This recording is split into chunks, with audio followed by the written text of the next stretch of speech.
Grabe talaga tong mga to.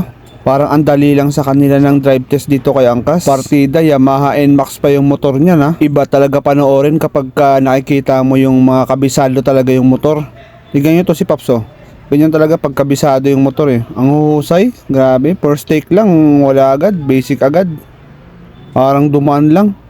Wala eh oh. Walang kahirap-hirap sa kanila. Parang walang ka-effort man lang na ano. Parang wala lang. Grabe to mga to. Sana lahat ganyan ano. Ano bang ginagawa niyo? Ba't ang gagaling ninyo? Bakit kami parang hirap na hirap kami? Samantalang kayo, grabe oh, parang wala lang. Para lang kayong normal driving lang. Kayo mga paps, ano masasabi niyo rito? Magaling ba siya?